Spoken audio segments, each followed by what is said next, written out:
खूनी कुआं। सीमा गर्मियों की छुट्टियों में अपनी नानी के गांव आई थी।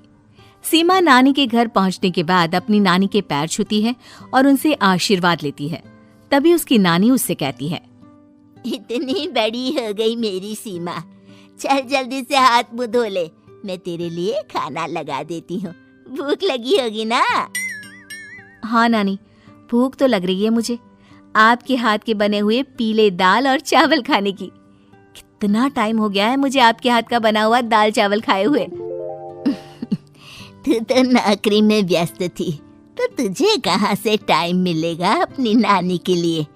और जब इतने टाइम बाद आई है तो ज्यादा टाइम के लिए रुक कर जाएगी तू। हाँ नानी, इस बार पूरे 2 महीने के लिए आई हूँ। सीमा की नानी अंदर जाकर उसके लिए खाना बनाने लगती है। सीमा कमरे में अकेली होती है, तभी उसे किसी औरत के रोने की आवाज सुनाई देती है। वो कभी खिड़की से बाहर झांकती है तो कभी दरवाजे से बाहर झांकती है। उसे समझ में नहीं आ रहा होता है कि आखिर रो कौन रहा है। तभी नानी खाना लेकर आ जाती है। वो अपनी नानी से कहती है, नानी, कोई औरत रो रही है क्या? मैं जब से यहाँ आई हूँ तब से मुझे यहाँ किसी औरत की रोने की आवाज आ रही है। हे भगवान, कहीं ये वही तो नहीं? बोलो ना नानी। अरे कोई नहीं रो रहा, ये तेरे मन का वहम है। और तू ना अब खाना खा ले, ज्यादा यहाँ वहाँ की बातों में ध्यान मत दिया कर। जल्दी से खाना खा और फिर मेरे साथ आ जा मेरे कमरे में, दोनों बैठकर खूब सारी बातें करेंगे। ऐसे ही अगले दिन सीमा अपनी नानी के साथ गांव के बाजार जा रही होती है। उसी रास्ते में फिर से किसी औरत के रोने की आवाज आती है। वो अपनी नानी से कहती है, अरे नानी, क्या सच में तुम्हें अभी भी किसी औरत की रोने की आवाज नहीं सुनाई दे रही? मुझे किसी औरत की बहुत बुरी तरीके से रोने और चीखने की आवाजें आ रही हैं। मैं बहुत परेशान हूँ नानी, आखिर ये कौन है? मुझे लगता है कि सीमा को शहर भेज देना चाहिए, यहाँ रहना उसके लिए ठीक नहीं। नानी बोलो ना, आप चुप क्यों हो जाते हो? सीमा, तू घर चल, मुझे तुझसे बहुत जरूरी बात करनी है। नानी सीमा को घर ले आती है और सीमा से कहती है, सीमा, कल सुबह तू शहर वापस चली जाएगी। अरे अचानक?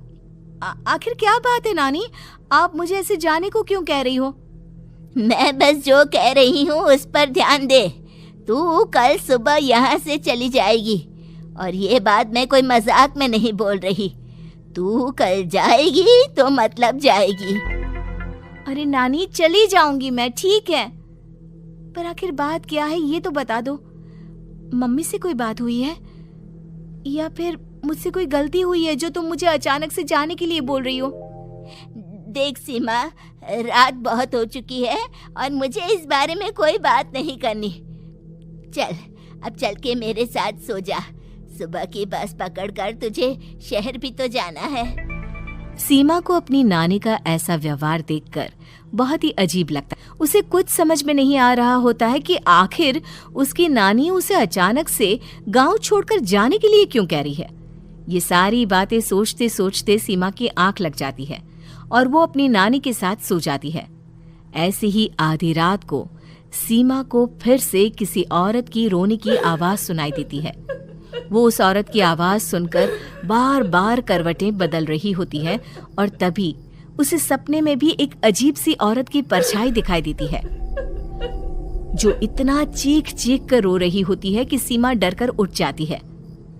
वो पूरे पसीने पसीने हो रही होती है। वो अपने आसपास देखती है तो घर में बिल्कुल शांति का माहौल होता है। सीमा घबरा जाती है। वो अपनी नानी को जगाने की कोशिश करती है, मगर उसकी नानी नहीं जगती। सीमा को फिर से उस औरत की रोने की आवाज सुनाई देती है। आखिरकार सीमा अपने आप को रोक नहीं पाती और वो घर का दरवाजा खोलकर बाहर निकलती है। आखिर ये माजरा क्या है? आज तो मैं पता करके रहूंगी। अब आवाज का पीछा करते हुए सीमा आधी रात को गांव के चौपाल के पास बने कुएं के पास पहुंच जाती है, जहां कुएं की चारों ओर बेड़ियां लगी होती हैं।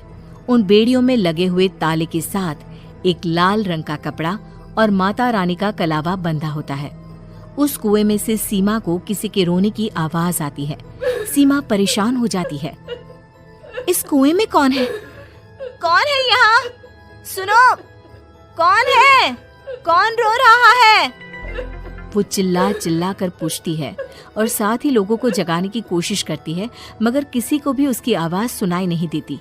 अब सीमा खुद उस कुएं के पास की बेड़ियों और तालों को खोलने की कोशिश करती है और किसी तरह कुछ देर की मशक्कत के बाद सीमा उसको खोल भी देती है। और जैसे ही वो कुआं खोलकर उसके अंदर झांकती है, सीमा उस कुएं में गिर जाती है। इतने में उसकी नानी की नींद भी खुल जाती है और सीमा को पास ना देखकर नानी परेशान हो जाती है। नानी घबराकर पूरे घर में उसे ढूंढने की कोशिश करती है, जिसके बाद उसकी नानी और सभी लोग उस खूनी कुएं के पास जाते हैं और सीमा की नानी कुएं के पास खड़ी होती है। सभी गांव वालों और सीमा की नानी को सीमा के चिल्लाने की आवाज आती है। बचाओ, कोई मुझे बचाओ। मेरी बच्ची, हम आ गए, हम तुझे बचा लेंगे। नानी, मुझे यहाँ बहुत डर लग रहा है। यहाँ इंसान की कटी हुई मुंडियाँ, हाथ, पैर और कंकाल हैं और खून भी है। नानी, मुझे डर लग रहा है।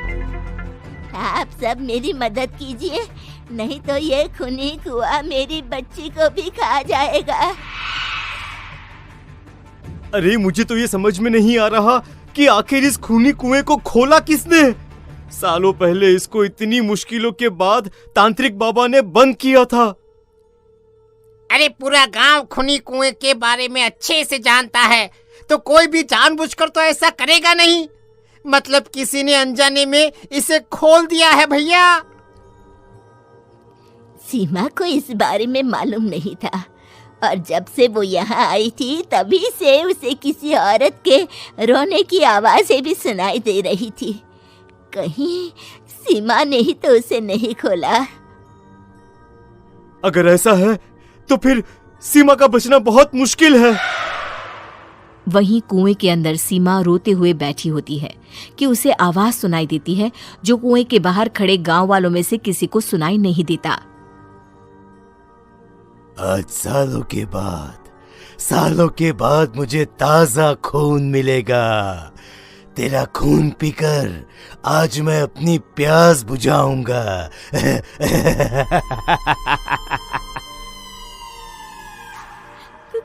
कौन है? कौन है? मत मारो प्लीज, मुझे जाने दो प्लीज। मैंने किसी का क्या बिगाड़ा है? वो तुझे मरने के बाद पता चल ही जाएगा। जितने में गांव वाले और सीमा की नानी कुछ सोच पाते, उतने में उन्हें सीमा के चिल्लाने की आवाज आती है और अगले ही पल सब शांत हो जाता है। क्या हुआ? सीमा, मेरी बेटी। माफ करना बहन, लेकिन अब सीमा वापस नहीं आएगी। हमें एक बार फिर से कुएं को बंद करना होगा। गांव वाले तभी तांत्रिक को बुलाकर लाते हैं। एक बार फिर अपनी शक्ति से तांत्रिक बाबा उस कुएं को हमेशा हमेशा के लिए बंद कर देते हैं और वहां एक बोर्ड लगा दिया जाता है कि यहाँ आना मना है। उम्मीद है कि आपको हमारी ये कहानी पसंद आई होगी। कृपया हमारे चैनल को सब्सक्राइब करें और सभी अपडेट्स के लिए बेल आइकन जरूर क्लिक करें। और हाँ, वीडियो लाइक और शेयर करना मत भूलिएगा। Bye bye.